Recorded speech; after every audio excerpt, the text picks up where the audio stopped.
Hey there, I'm Lee Ullman here with some big news from the National Young Farmers Coalition. We're partnering with Heritage Radio Network on a special season of The Farm Report. It's all about what's happening with the Farm Bill and how it impacts farmers and eaters. I am growing diversified vegetables on land that's been in our family for 150 years. And so with the pandemic, gentrification, property values going up, we had to sell the land and we lost it. Join us as we uncover the untold stories behind this massive piece of legislation that shapes how we grow our food, what we eat, and so much more. The problems we have had, those are things that come from earlier Farm Bill and USDA policy, right? Like Earl Butz, get big or get out. You know, it's my responsibility to know not only what I'm eating, but then like how that all came to be. And realize like, wow, like this piece of legislation, all this money, like it's technically something that I support as a taxpayer. While Congress debates the next Farm Bill, this is not just an invitation to listen. It's a call to action. Be part of the conversation. Subscribe to the Farm Report on Heritage Radio Network, wherever you listen to podcasts. This episode is brought to you by the Michigan Cherry Committee.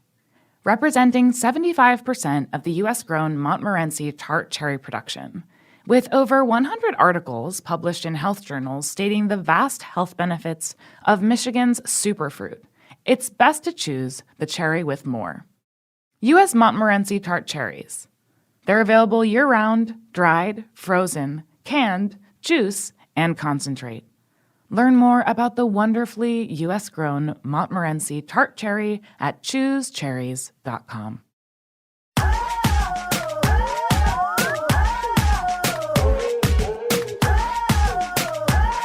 Hello, and welcome to A Hungry Society. I'm Portia Wilson, and this is the show where we talk about food, food media, and so much more. Before we get into the interview you're about to hear, I want to take a moment to say I hope you are well physically and mentally. Like many of you, I've been a mix of emotions these past few weeks between coronavirus and seeing and reading about the killings of Ahmaud Arbery, Breonna Taylor, and George Floyd.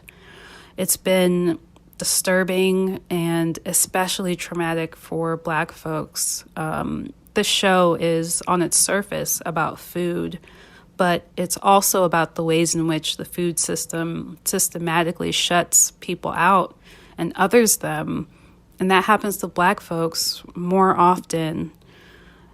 In these past few weeks, I've also been thinking a lot about community and how Black communities have had to rely on one another to feel safe and to not be shut out, to feel belonging.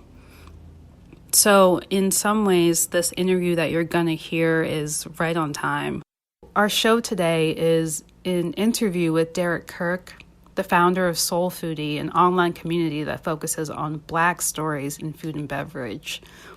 This interview had been on the books for a while. I'd been curious about Derek Kirk for a long time because soulPhoodie didn't really have a name attached to it. It was just a photo of a figure in all black with an afro and a pick hanging out of it that's also a cast iron.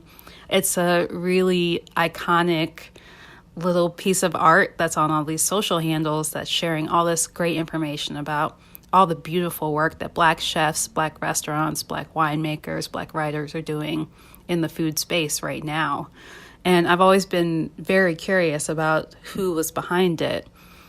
So the person behind it is Derek Kirk.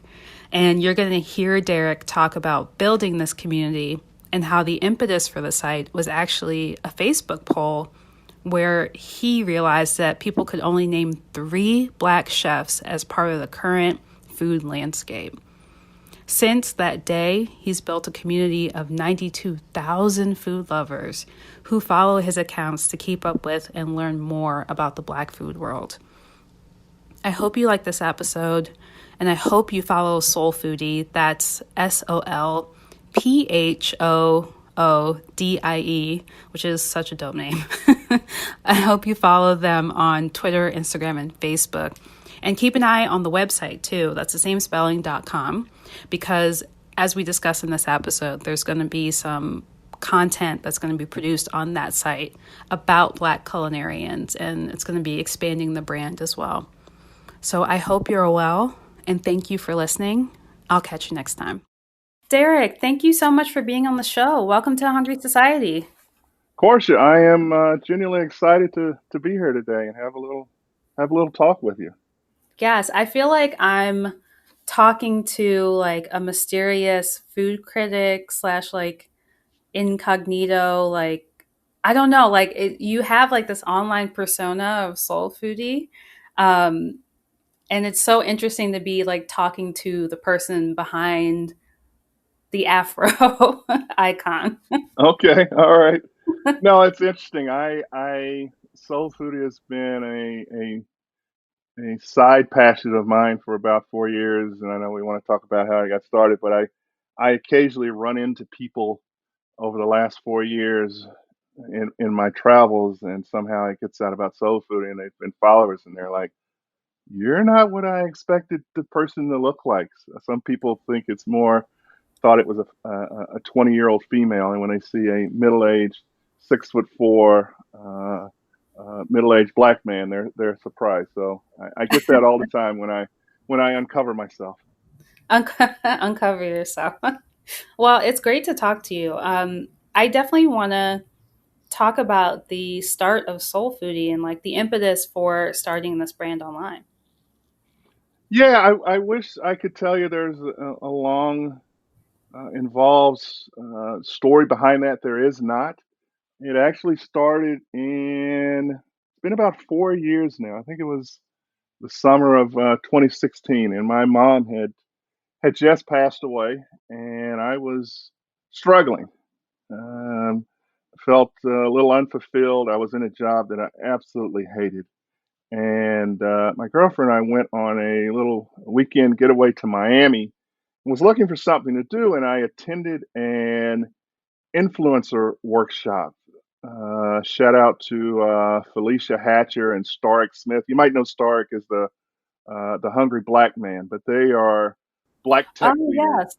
Yes. Yeah. So they are black tech leaders here in the South Florida area. They run a convention called Black Tech Weeks, and Felicia runs an incubator here in South Florida. But they had this influencer conference, and I met some really amazing, inspirational individuals there who were crafting successful businesses, living their passions. And so, coming out of there, the deliverables was to find a subject area you're passionate about, and then leverage a social media platform and try to build a community around it. And at the time, I was really into learning about and sampling Black-owned wineries. And so while I was researching, I kept coming across all these stories of Black folks as individuals who are innovating and excelling as either winemakers, baristas, chef, farmers, just up and down the food chain. And I had been in the restaurant business from a marketing perspective for over 20 years and really passionate about food. And candidly, I was embarrassed that I did not know about some of these stories. And I said my level of knowledge was sort of middle school, if you were. I knew about some of the top chefs and successful restaurants. No, don't get me wrong. I wasn't top chef Edna Lewis ignorant. I knew who Edna Lewis was. But I sort of had an epiphany right then. And I knew if my knowledge was lacking, that some of my cohorts were probably at the preschool level, if you will. So I went on my Facebook page, my personal Facebook page, and I actually put a poll out there and asked a survey like, name the top 3 Black chefs. And I'll never forget. I had to find that my cohorts knew. And number 1 was Marcus Samuelson, and that was just driven by people headed up to Harlem for that pilgrimage. Number 2 was Chef Garvin, and number 3, rest in peace, was Auntie Fee. Wow. And yeah. So Peace. I don't know. That might say more about my Facebook following, but I knew right then and there that I wanted to just create this Twitter feed and share all of these stories that I was finding. So that's how Soul Foodie started almost 4 years ago. I think it's so cool that you did like market research essentially, like with your Facebook community of just, seeing the information that was out there and what people knew and realizing there was like this gap of knowledge of Black chefs like in the industry at this moment. Yeah, that comes from like I said, I've worked in brand marketing in the restaurant industry, and that just comes from my formal training. You always start with consumer insights and trying to understand the market. But I got really lucky in I think three areas. Well, it was partially luck. Part of it was intentional, and first was launching on Twitter and not on Facebook and or Instagram, because Twitter allowed me to build connections with thought leaders like yourself and others in this space, and have that two-way dialogue. Secondly, the name. That was It not is a great intentional. name. Yeah, I wanted Soul Foodie, and the URL was not available. Somebody had parked it, and they wanted like 20 grand. And I was like, "Oh no, I'm not going to spend 20 grand." And I'll never forget, one night I'm sitting there with a bottle of wine, and I had like 40 different words, and I'm trying to put them together, and I could not come up with anything that I thought was better than soul food. And it just dawned on me, like we were talking as kids, fat with PHAT. And I was like, oh, that's it. So I just changed that. And secondly, the logo.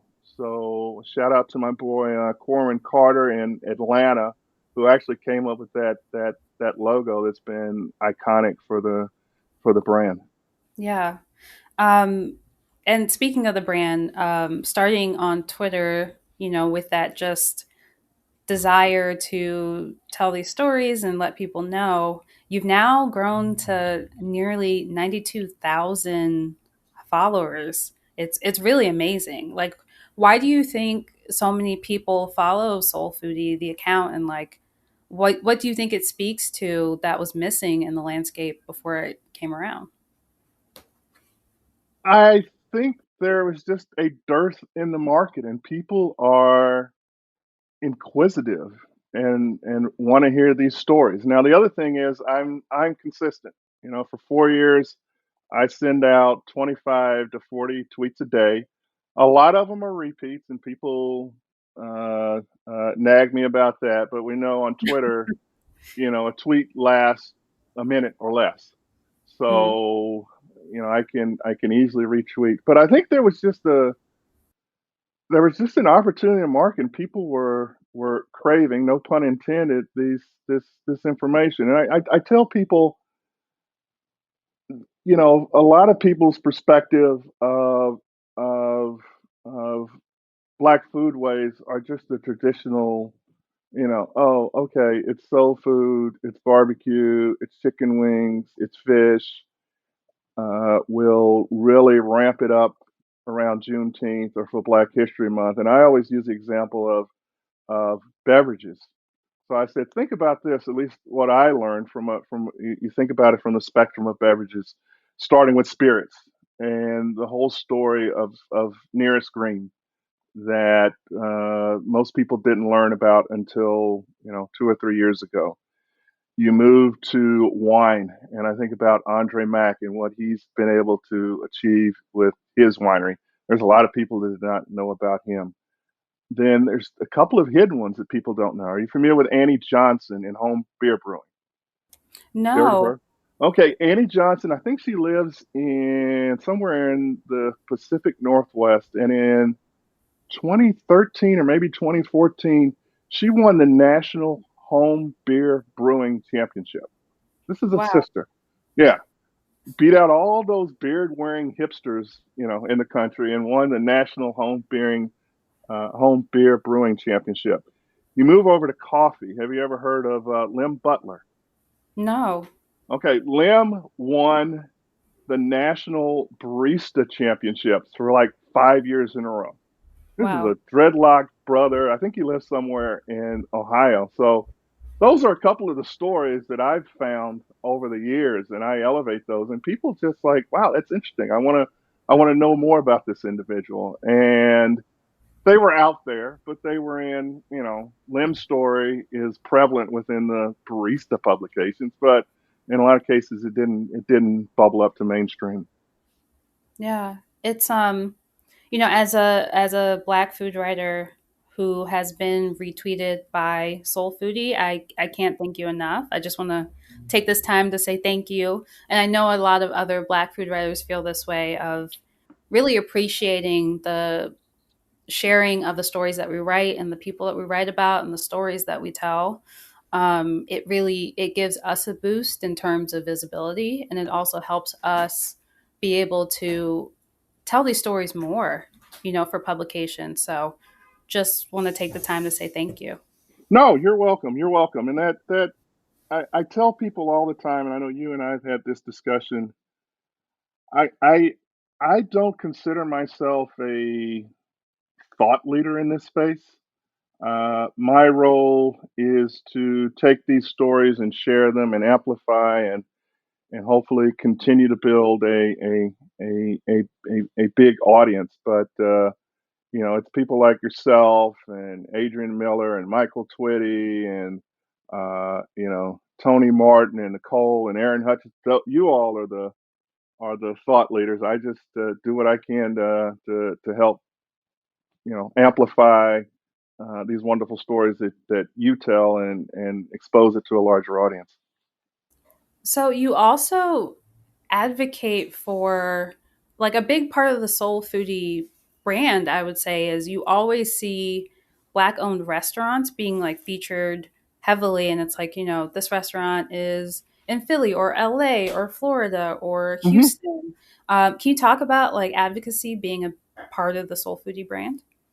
Yeah, there's sort of four, not sort of, there are four distinct verticals that I try to retweet or share content around. And in terms of a hierarchy, number one is sharing the stories, like I said, of these brothers and sisters who are innovating and succeeding. And these are some challenging food spaces. So either Black restaurants right now that are going above and beyond to support the local communities with food drives and giveaways and the such during this pandemic, or the story.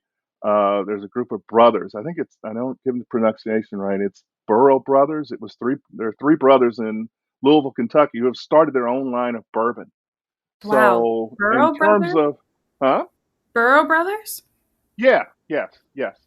I think it's Burrow Brothers. I have to go back and look. I have so many names circulating in my head. But so that's the first lane, if you will, is sharing these stories. And like I said, the second one in my mind is amplifying you and your cohort's voices, because you publish in some of these other publications and it just might not make it to the mailboxes or Twitter feeds of other individuals. So that's the second group, and also recognizing that you guys have been, like I said before, in the trenches fighting these battles in the mainstream media for years. So, like I said, my part of my role is just to build an audience and amplify those voices. Thirdly, is it's really topical, and a lot of that is celebrity news because people are interested in that. They engage with that just like they do in any other vertical. And lastly, what's near and dear to my heart is just I call it the silliness and ratchetness that I have on soulPhoodie. I love the memes. It's just part of my personality. Anytime I find one that's good, that's about white people not seasoning their food, or the medicinal effectiveness of ginger ale versus coronavirus, or Oh, Karen's macaroni and cheese don't recipe. let don't let my family see that. We don't. Yeah, yeah, I love that kind of stuff, and I get comments all the time from individuals, that this post, this post is beneath the dignity and standards of soulPhoodie, and I just laugh at them. It's like, well, I'm soulPhoodie, I get to make the decision, so If you don't like it, you don't have to follow me. But and a lot of people love that. So it's I it's a mix. It's a balance that I try to achieve with some of those things.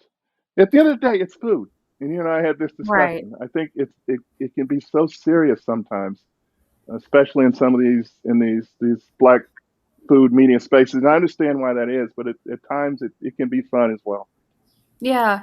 I think there's, I try to remind myself to come up for air because the stories that I write and stories that I know a lot of other Black food writers write, they're so they can be so heavy, and it requires looking at things that might be painful. Right. But we need to remember that there's so much joy in Blackness and in Black foodways, and so much joy in coming together to eat and the traditions that our communities have created. And so I appreciate the fun. Princess Tiana being the first Disney princess to season her food. Oh, that was a classic. Yeah, that was. I don't know where I found that one, but yeah, that was a classic one. I appreciate memes like that, and I know they probably ruffle some people's feathers, but it's all fun. It's the internet. Correct. Yeah, it's Right. Twitter for the most Yeah. part. Yeah. So what would you say to someone who wants to build a brand for themselves or an online community? If you were to talk to someone who's at the beginning of their journey and they're looking at soulPhoodie and wanting to engage their audiences like you do, what would you tell them? Yeah, it's relatively easy. The first thing I would suggest is find a subject matter that you're passionate about. I read probably 90% of the items that I post. So a lot of this is continuously imprinted in my mind. But the first thing, the most important thing is find something that you're passionate about, because you're going to be reading it, you're going to be studying it, you're going to be learning it. And if it's something that does not interest you, you won't be motivated to put the effort behind it. Secondly, like I said, I started using Twitter. If I had it to do all over again, from a capitalist standpoint, if you will, I'd probably start with Instagram. I just started in earnest on Instagram this Really? year. Yeah, yeah, yeah. Huh. Why is that? It wasn't something that I used personally. So personally, I was on Twitter and Facebook. I'm in my 50s, so I sort of missed the Instagram train, if you will. So I was closer aligned to Twitter because I'm into sports and politics, and that was the medium that allowed me to follow that. And I have my personal account where I still follow mostly sports and politics, and I try not to cross streams, but apparently sometimes it does happen. But so first, going back to your original question, find something you're passionate about that you can really focus on, and then find a social channel that you're comfortable working with. And I think there are tremendous opportunities to replicate and do something like I have. Now, the other thing is this is a passion project for me. I have not tried to turn this into a money making venture. So if that's your direction, you have to probably adjust your thinking somewhat. Yeah, I think that's almost the best way to do it. Like I've spoken to some friends who have turned their passion projects into businesses, and it takes on a whole new meaning then. I think the way you've gone about it is really organic. Like people are following and sharing and reposting because they want to, not because you like paid money for them to be there. Yeah. And then also realize 98% of what I'm sharing, it's curated content. So I'm creating very little original content. We're hoping to start doing some more of that. But it's finding what's out there, and so if you can find a subject where there's a significant amount of content and you can curate it for an audience that matches where you think demographically and psychographically. There's a lot of opportunities out there for these niches. Yeah. So, we talked a little bit about your advocacy for Black-owned restaurants. And I think now is a really interesting time to be talking about that. So what has this moment been like for you? And I guess, what are you seeing in terms of Black-owned restaurants and the stories you're sharing? It's disheartening. And like I said, I've worked in the restaurant industry for 20 some odd years, primarily working for large chains in the marketing departments within those restaurants. And it's a difficult time for restaurants, and there's a new normal coming. And I don't think anybody can really predict what it's going to look like. But as we like to say, when America catches a cold, we catch the flu. And I think our restaurants are struggling. And they're Black-owned restaurants are vital to the community, and for two reasons. Not only as an economic engine, it provides jobs, but also as a steward of our culinary heritage and traditions. So they provide, with our brother and sister cultures from Asia, Africa, and Latin America, a counterbalance to this. I like to call it the sea of sameness that is American, for the most part, is the American culinary, at least restaurant scene. So they're struggled.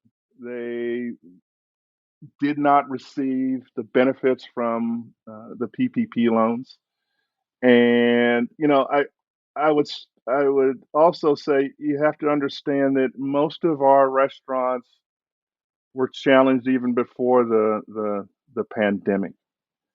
It's a tough business, and I know you might know this with your background, but a lot of people, throughout my career, people have always come to me, "Hey, why don't you open up a restaurant? You work in a restaurant." I was like, no, I Yeah. understand how difficult it is to run a restaurant. Right. The economics, if you make a dime off of every dollar, you're considered a success. It's long hours. It's extremely competitive. It's dangerous in some instances. You're dealing with fire and sharp instruments and slippery floors. It's highly regulated. You've got extremely fickle workforce. It's not abnormal to have 100% turnover in a restaurant. So our restaurants were struggling before the pandemic, and I worry that you're going to see a significant number of them close, and in many cases not open. And that's one of the things I'm working on, is how can I utilize some of the resources I have to put together some training programs or some mentoring programs to give some of these individuals who have great culinary ideas and are great at running chefs, but just really haven't been taught how to properly run a restaurant. Yeah, like you said, it is a really tough business. And yeah, I was going to ask you, how do you see, well, what can be done about that to get that information and that access to information to Black business owners? In my mind, I'd like to create or make available a series of educational models or tools to educate people on just some of the basics. And then also, ideally, if we could, there are people like myself who have grown up working for some of these larger concepts, who have been trained and understand that the nuances of the procedures, and be it operations, technology, marketing, finance, H&R. I'd like to create a group of mentors or consultants that could volunteer and help and share that knowledge with some of these successful independent operators, to take them and propel them to the next level. I think that's a great idea. The mentorship, the one-on-one where you can ask questions or, see a document or something, that's very helpful.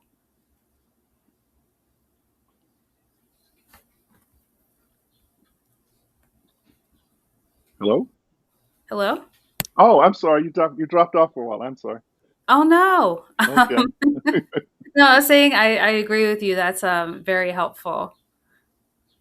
Yeah, and in the short term, I was talking to somebody the other day.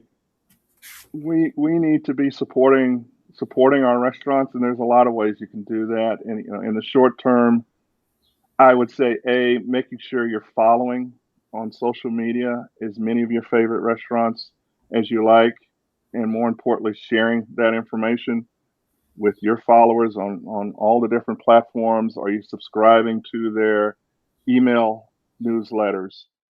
If you're reluctant because of legitimate health concerns about going to visit these restaurants, even as as states begin to open up, go out and order online or do curbside whenever possible.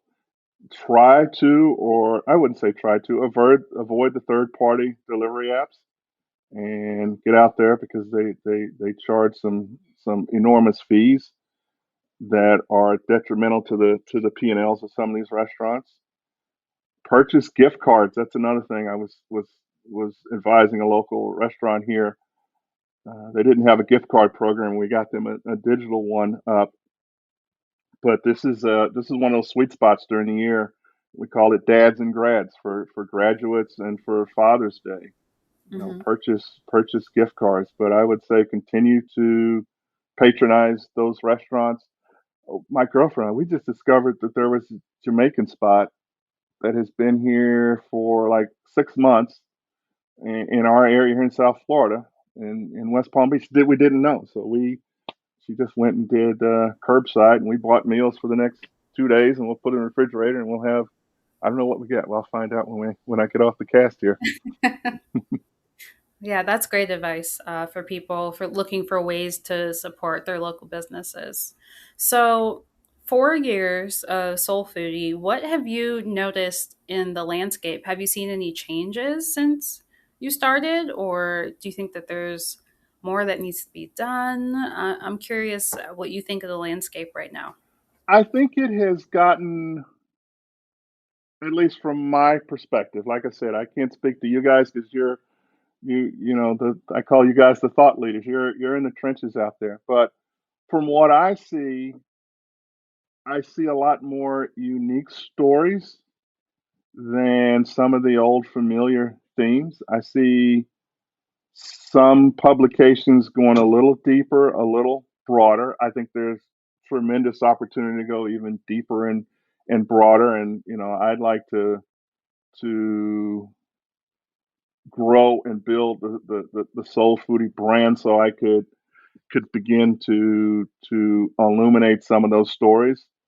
But I've over the last 4 years, originally a year or so, 4 years ago, it was challenging to find stories sometimes.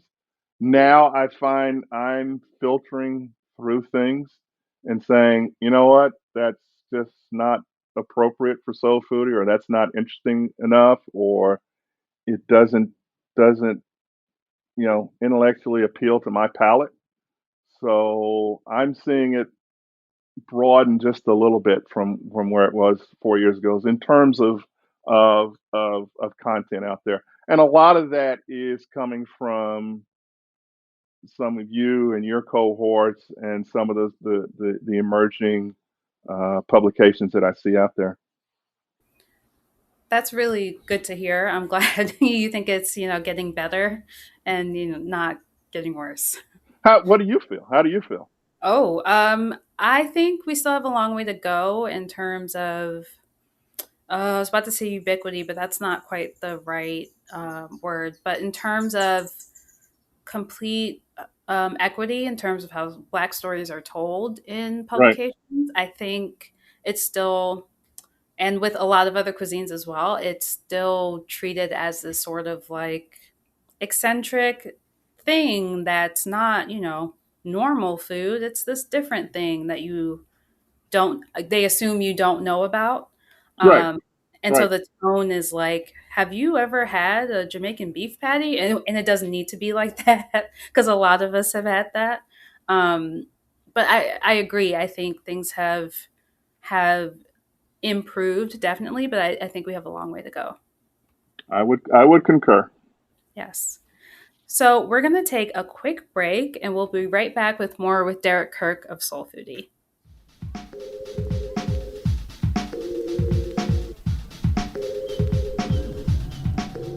This episode is brought to you by the Michigan Cherry Committee. A cherry isn't just a cherry. When it comes to tart cherries, the wonderfully U.S.-grown Montmorency tart cherry variety is the cherry with more. They're available year-round, dried, frozen, canned, juice, and concentrate. U.S. Montmorency tart cherries are also one of America's superfruit, which means they're good for you. Tart cherries contain many antioxidants and beneficial phytonutrients, including anthocyanins, the pigments that give tart cherries their beautiful red color. And don't forget about flavor. U.S. Montmorency's unique sour-sweet profile makes them an excellent addition to yogurt, oatmeal, salads, trail mix, and of course, a classic cherry pie. Learn more about the wonderfully U.S.-grown Montmorency tart cherry at choosecherries.com. All right, so we are back with Derek Kirk of Soul Foodie, and now is a time in the show where we get a bit more personal. So I want to Okay. hear about your dining traditions growing up. Well, first, where did you grow up? I grew up in the hills of East Tennessee in a town called Knoxville, Tennessee. That is my home. I like to say I'm a country boy from the hills of East Tennessee. I was blessed to grow up in a education centric household with two amazing parents. My mom was a college professor at one time, but finished her career as a primary school teacher, first grade teacher. And my dad was a college professor and actually a department head at the University of Tennessee, and taught primarily, I guess, in the later stages of his career, doctoral students. So my sister and I was like, we get it from first grade to PhD. So education was obviously very, very important in my household. As it relates to food, wow. Um, I would say my parents, especially my dad, was pretty progressive for that time. You know, my mom did most of the cooking, but my dad was very involved. We grew up in sort of this suburban slash rural area, so we had a garden, pretty big garden with beans and greens and green beans and peppers and tomatoes. And I remember very fondly at a very young age going with my mom to farmers markets to purchase bushels of tomatoes and peaches that she would can and freeze. My mom was really big about the traditional holiday dinners with your traditional spreads, but she was also inquisitive, if you will. I remember, like I said, very early age fondues, and my mom making sablioni, and I think I was probably one of the few kids that knew what a charcuterie was at a Oh, at a wow. at a at a highly young age. But like I said, my dad, he contributed. He cooked as well. I I harken back to all these memories of him making hot water cornbread and cast iron skillets, and he was also the master of the grill.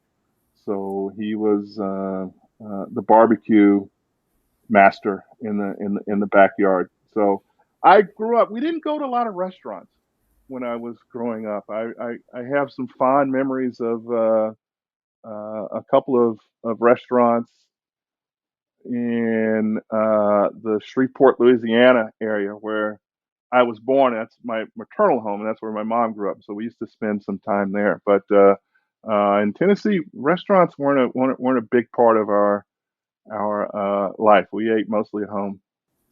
Tell me about those restaurant experiences in Shreveport. What were some of the things you remember? Oh wow!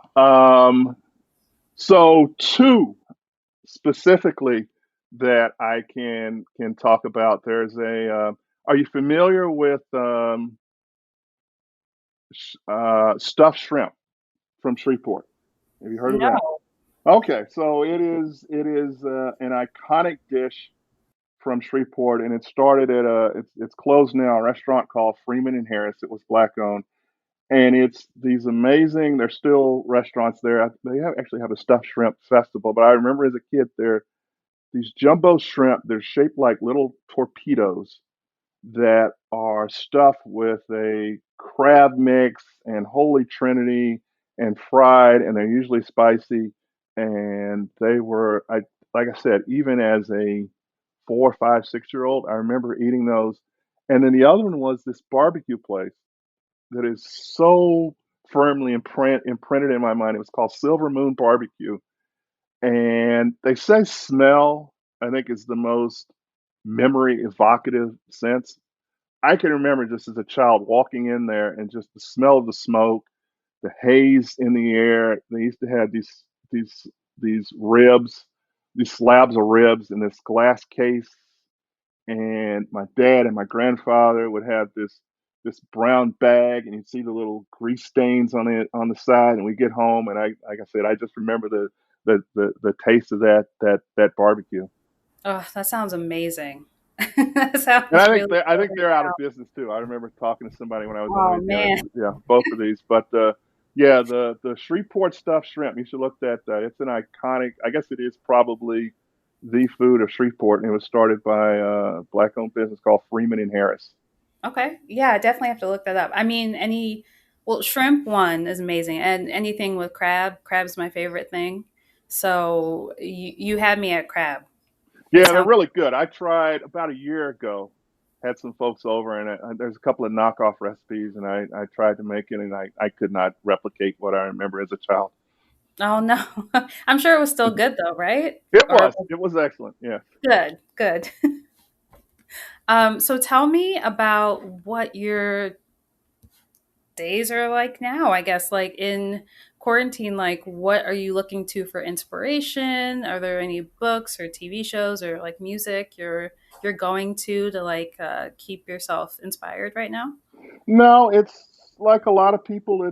It's Groundhog Day, if you will. Yes. So and which is good. I like routine. So I get up usually 6:30, get out and try to get some exercise for 30, 45 minutes. I just get out and walk here in South Florida, and then I come back in and I'm on the computer. I get my daughter up, and she was doing the virtual school thing. She's not doing that anymore. Actually, I think today's or tomorrow's the last day of school. But in terms of books, I've been really focused. I was unfortunately I was laid off at the beginning of May, so I've got some time here, and I've been really focusing on Soul Foodie.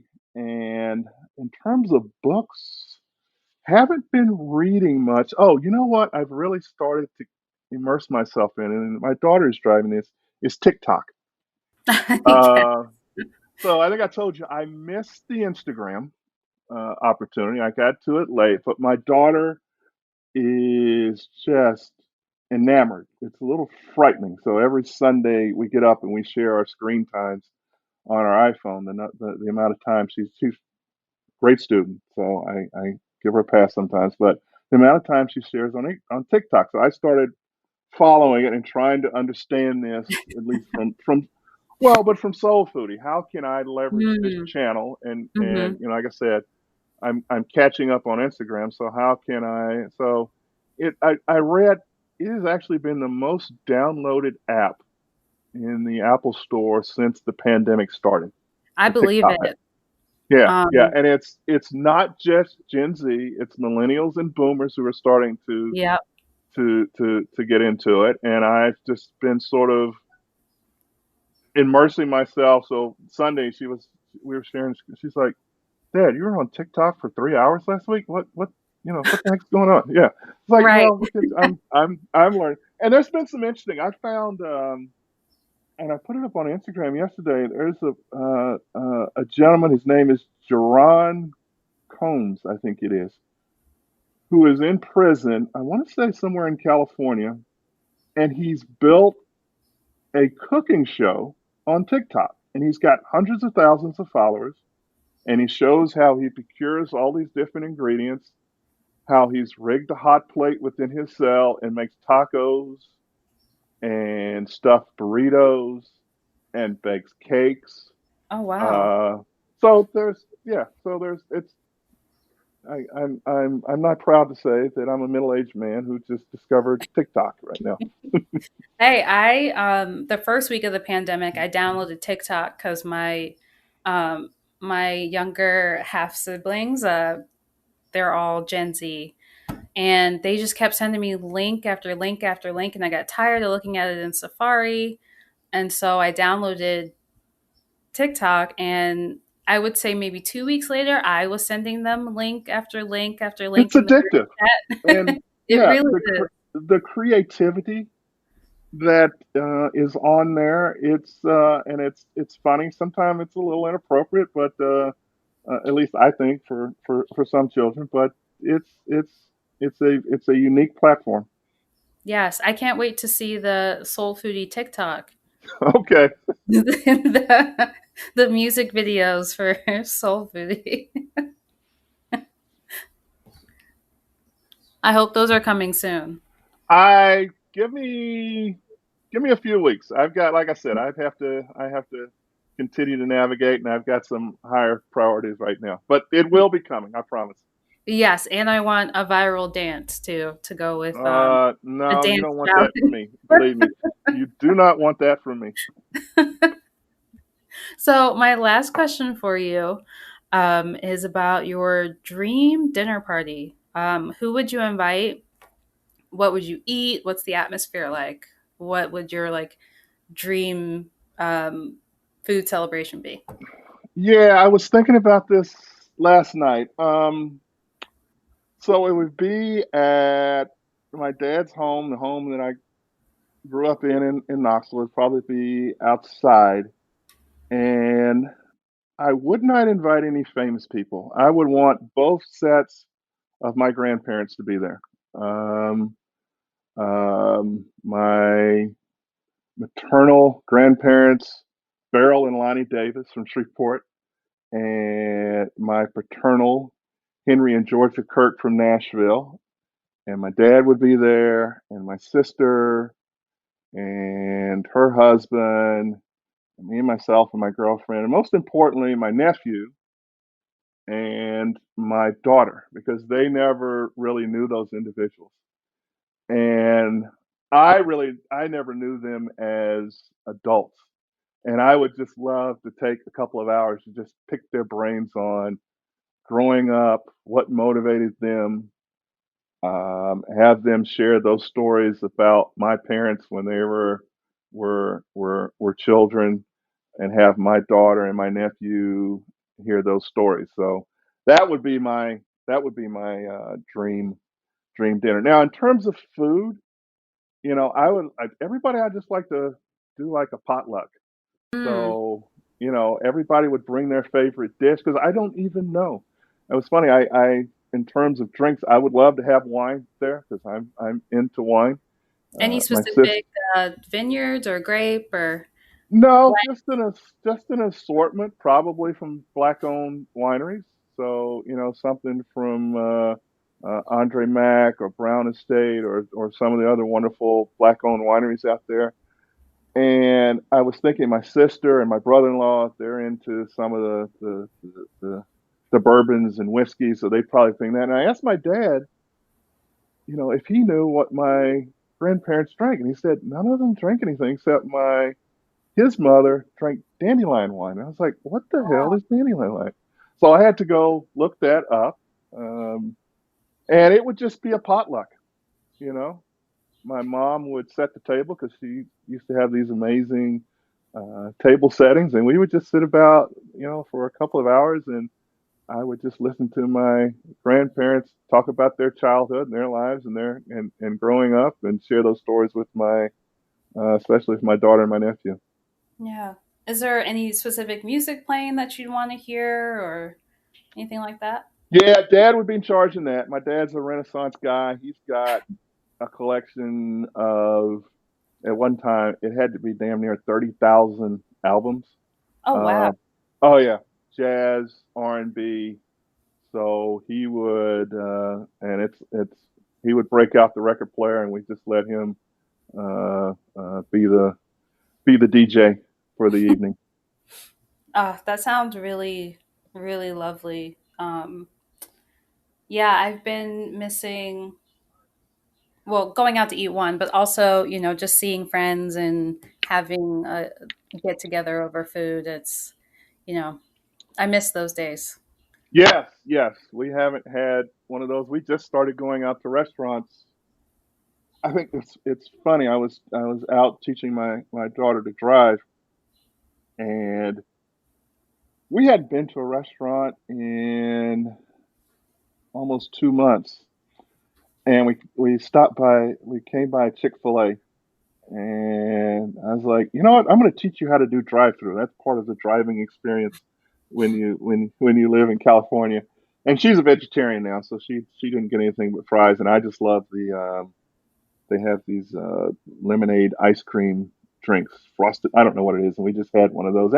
That was my first visit to a restaurant. When we started to slowly re-engage, especially with the Black restaurants here in the West Palm Beach area the last couple of weeks, but have not been out and really don't have any plans to go outside of virtual barbecues and virtual events.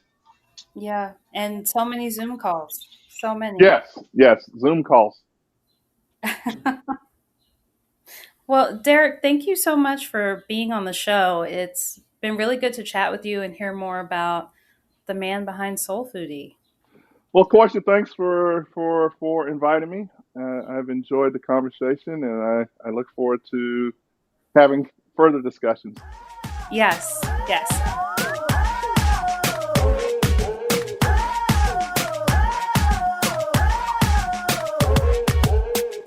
Thanks for listening to Heritage Radio Network, food radio supported by you. For our freshest content and to hear about exclusive events, subscribe to our newsletter. Enter your email at the bottom of our website, heritageradionetwork.org. Connect with us on Facebook, Instagram, and Twitter at heritage_radio. Heritage Radio Network is a nonprofit organization driving conversations to make the world a better, fairer, more delicious place. And we couldn't do it without support from listeners like you. Want to be a part of the food world's most innovative community? Rate the shows you like, tell your friends, and please join our community by becoming a member. Just click on the beating heart at the top right of our homepage. Thanks for listening. This program is powered by Simplecast.